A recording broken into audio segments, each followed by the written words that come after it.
High, আজ আমরা দেখব পাওয়ার পয়েন্টের মধ্যে কিছু সিক্রেট ট্রানজেকশন, যা সহজ ব্যবহারের প্রেজেন্টেশনটি কি চমৎকার হতে পারে, যা আপনি দেখার পর বিশ্বাস করতে পারবেন না।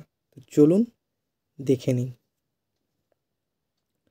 তো তার জন্য সর্বপ্রথম আমরা কি করব, আমরা লেআউটে গিয়ে ব্ল্যাঙ্ক করে নেব। এরপর আমাদের এই যে টেক্সট বক্স, এই টেক্সট বক্স থেকে এখানে টেনে নেব। ঠিক আছে, এরকম টেনে নেওয়ার পর আমরা যে লেখাটা লিখব সেই লেখাটা এখানে আমরা টাইপ করে নেব। তো আমরা এখানে কি লিখছি, thank you. Okay, thank you লেখা হয়ে গেলে এটাকে আমরা এখানে ক্লিক করার পর এখান থেকে আমরা ফন্ট স্টাইলটা চেঞ্জ করে নেব। তো আমরা এখানে করলাম এরিয়াল ব্ল্যাক। সাইজ আপনারা আপনাদের ইচ্ছা মতো করতে পারেন। তো এখানে আমরা করলাম 150। দেখুন এটা বড় হয়ে গেছে। তো এদিকে টেনে নিচ্ছি লেফট সাইডে, আর রাইট সাইডেও টেনে নিচ্ছি, দেখি এক লাইনে হয় কি না। তো কি দেখুন এখানে এক লাইনে হচ্ছে না। তো তার জন্য কি করতে হবে, এখানে ক্লিক করে আমাদের সাইজটাকে ছোট করে নিতে হবে। তো 130 করলাম। যদি আরও ছোট করতে মনে হয় তাহলে আপনারা আরও ছোট করতে পারবেন, বা আরও যদি বড় করতে হয়। ঠিক আছে, এখানে আমরা করেছি 120। ঠিক আছে, এরপর ফরম্যাটে, তারপর অ্যালাইন, ওখান থেকে অ্যালাইন সেন্টার করে নেবো, অ্যালাইন মিডিল। ওকে, তারপর যদি মনে হয় একটু টেনে দিকে সরাতে হবে তো আমরা মাউসের সাহায্যেও সরাতে পারি। এরপরে যদি এই ফন্ট কালারটা চেঞ্জ করতে হয়, যেটা চেঞ্জ করব সেটা সিলেক্ট করব, অ্যাড টেক্সট ফিল। এখান থেকে আমরা সিম্পল একটা কালারও সিলেক্ট করতে পারি, অথবা আমরা গার্ডিয়ান কালারও করতে পারি।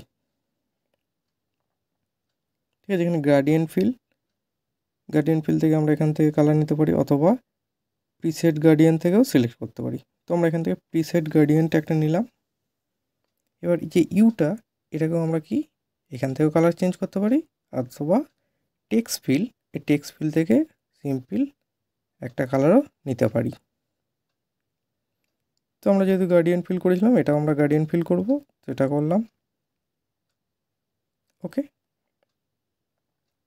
এবার আমাদের ব্যাকগ্রাউন্ড কালারটা চেঞ্জ করব।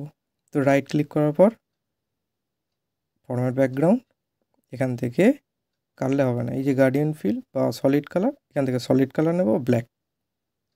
ওকে, এরপর আমাদের কি করতে হবে, এই যে টেক্সট, এটাকে সিলেক্ট করার পর ফরম্যাট থেকে টেক্সট এফেক্ট, এখান থেকে আমরা কী করবো, রিফ্লেকশান দেবো।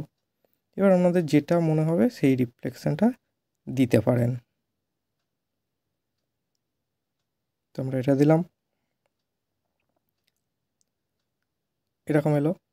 এরপর আমরা কোথায় যাব, ট্রানজ্যাকশান। কী বললাম, সিক্রেট ট্রানজ্যাকশান কিছু আছে ট্রানজ্যাকশান।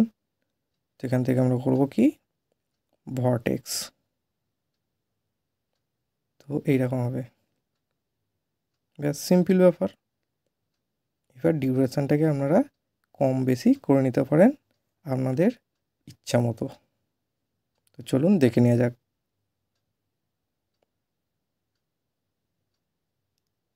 কি সুন্দর না, কত সহজভাবে এটা ব্যবহারের মাধ্যমে প্রেজেন্টেশনটা কি চমৎকার হয়ে উঠল।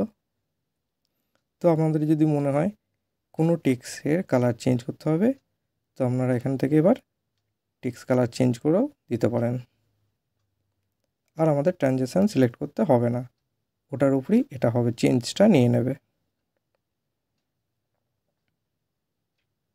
ঠিক আছে, এবার আপনাদের যা ইচ্ছা টেক্সটের কালার চেঞ্জ করতে পারেন, বা অন্য কোনো গার্ডিয়ান কালার দিতে পারেন। আর এখানে এফেক্ট অপশান থেকে, এই যে এফেক্ট অপশান, ওখান থেকে আপনারা যে পার্টিকেলগুলো আসছে লেফট সাইড থেকে রাইট সাইড থেকে, সেটা আপনারা মুভ করতে পারেন। ওকে, তো যদি ভিডিওটি ভালো লেগে থাকে তাহলে চ্যানেলটিকে সাবস্ক্রাইব করে বেল আইকনটিকে অল করে রাখবেন, যাতে এরকম নিত্য নতুন সহজ সিক্রেট জিনিস আপনারা পেতে পারেন। ধন্যবাদ সকল।